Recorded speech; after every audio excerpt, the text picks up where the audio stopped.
नमस्कार। आज हम एक बहुत ही दिलचस्प चीज के बारे में बात करने वाले हैं, आत्मविश्वास। ये आता कहाँ से है और इसकी असली वजह क्या है? ये सिर्फ एक फीलिंग नहीं है, बल्कि हमारी सोच का, हमारे माइंडसेट का एक नतीजा है। चलिए मिलकर समझते हैं कि ये सब होता कैसे है। अक्सर ऐसा महसूस होता है ना कि हमारा कॉन्फिडेंस कहीं कम हो रहा है और खुद पर शक बढ़ता जा रहा है। अगर ऐसा लगता है तो ये कोई अनोखी बात नहीं है। असल में यही वो रुकावट है जो हमें नए मौके आजमाने से रोकती है और अपनी पूरी काबिलियत तक पहुंचने नहीं देती। तो सवाल ये है कि ये कॉन्फिडेंस कम या ज्यादा होता क्यों है? देखिए, इसकी जड़ किसी बाहरी चीज में नहीं, बल्कि हमारे अपने अंदर, हमारी सोच में है। दरअसल दो बिल्कुल अलग तरह की सोच होती है जो ये तय करती है कि हम खुद को किस नजर से देखते हैं और किसी भी मुश्किल का सामना कैसे करते हैं। तो चलिए अब आत्मविश्वास की इन दो अलग अलग दुनियाओं में झांक कर देखते हैं। ये दो रास्ते हैं और हम सब जाने अनजाने में इनमें से किसी एक पर ही चल रहे होते हैं। एक तरफ वो सोच है जो कहती है मैं कर लूंगा, ये है भरोसे और विश्वास की सोच। और दूसरी तरफ है वो सोच जो हर चुनौती को देखकर कहती है अरे नहीं, मुझसे नहीं होगा, ये है शक और डर की सोच। यही दो वो जड़ें हैं जिनसे हमारे आत्मविश्वास का पेड़ या तो बढ़ता है या मुरझा जाता है। तो सबसे पहले बात करते हैं उस सोच की जो कॉन्फिडेंस को जन्म देती है। वो मानसिकता जो हर मुश्किल में एक मौका देखती है और जिसका पहला रिएक्शन होता है मैं ये कर लूंगा। ये लाइन सुनने में बहुत सिंपल लगती है ना, लेकिन सोचिए ये कितनी पावरफुल है। जिस इंसान के अंदर ये सोच होती है, उसे कोई तजुर्बा हो या ना हो, उसका पहला जवाब यही होता है। ये घमंड नहीं है, ये खुद पर एक अटूट विश्वास है कि कोई भी हुनर सीखा जा सकता है।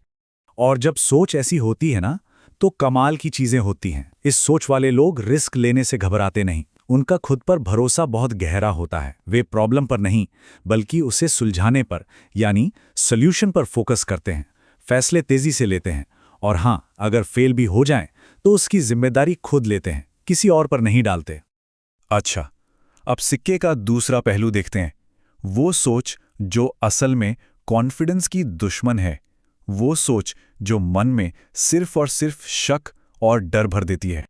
ये आवाज शायद बहुत जानी पहचानी लगे, है ना? देखिए, काम वही है जिसे पहली सोच वाला इंसान एक चैलेंज की तरह देखता है, उसी काम को दूसरी सोच वाला इंसान एक पहाड़ जैसी मुश्किल समझता है। उसका पहला रिएक्शन ही हार मान लेने वाला होता है। इस सोच के साथ होता क्या है, खुद पर शक बहुत ज्यादा होने लगता है। हर काम मुश्किल लगने लगता है। फेल होने का डर तो जैसे हर वक्त बना रहता है। और सबसे खतरनाक बात, ऐसे लोग लगातार अपनी तुलना दूसरों से करते हैं, जिससे उनका खुद पर जो थोड़ा बहुत विश्वास होता है वो भी खत्म हो जाता है। अब जरा इस पर ध्यान दीजिए, ये बहुत जरूरी है। हमारी सोच का नतीजों पर कितना बड़ा असर पड़ता है। मान लीजिए एक ही काम है, अगर उसे एक कॉन्फिडेंट इंसान करता है तो उसके सफल होने की संभावना 90% तक हो सकती है। लेकिन वही काम अगर कोई शक करने वाला इंसान करे तो वही संभावना घटकर सिर्फ 10% रह जाती है। काम नहीं बदला, बदला क्या? सिर्फ सोच। तो ये शक, ये डर, ये सब आता कहां से है? इसकी सबसे बड़ी वजह, और कह सकते हैं कि आत्मविश्वास का सबसे बड़ा दुश्मन है, तुलना करना, कंपैरिजन। ये एक ऐसी आदत है जो धीरे धीरे हमारे कॉन्फिडेंस को दीमक की तरह खा जाती है। तुलना का जाल पता है क्या है? हम अपनी सबसे बड़ी कमजोरी की तुलना किसी और की सबसे बड़ी खूबी से करने लगते हैं। सोचिए, कोई अपनी पहली कविता की तुलना किसी बहुत बड़े शायर की सबसे मशहूर नज़्म से करे। ये तो एक ऐसी लड़ाई है जिसमें हारना पहले से ही तय है, और ये हमारे आत्मविश्वास को पूरी तरह से तोड़ देती है। तो क्या इसका मतलब है कि हम इस जाल में फंसे ही रहेंगे? नहीं, बिल्कुल नहीं। अच्छी बात यह है कि जब हमें समस्या की जड़ पता चल जाती है तो समाधान भी मिल जाता है। खुद पर भरोसा बनाने का एक बहुत साफ रास्ता है, और इस रास्ते पर सिर्फ 3 कदम उठाने हैं। पहला, आज से, अभी से दूसरों से अपनी तुलना करना बंद।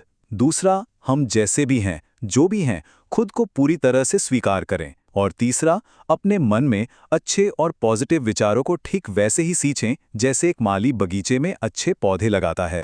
और पॉजिटिव विचार बनाने का सबसे अच्छा तरीका है उन्हें रोज दोहराना। हमारा दिमाग हमारी अपनी ही आवाज को सबसे ज्यादा ध्यान से सुनता है। तो रोजाना खुद से ये बातें कहें। मैं आत्मविश्वासी हूं, मेरा दिमाग बहुत तेज है, मुझे खुद पर पूरा भरोसा है, मेरी बातों की हर जगह कीमत है, मैं कुछ भी कर सकता हूं और मुझमें हर काम में सफल होने की काबिलियत है। ये अपने ही दिमाग को रीप्रोग्राम करने जैसा है। तो अंत में ये सब एक सवाल पर आकर रुकता है। हर किसी के दिमाग में ये दो आवाजें होती हैं, एक विश्वास की और दूसरी शक की। सवाल ये है कि हमारी अपनी कहानी में जीत किसकी हो रही है, क्योंकि ये चुनाव हमेशा हमारा अपना होता है।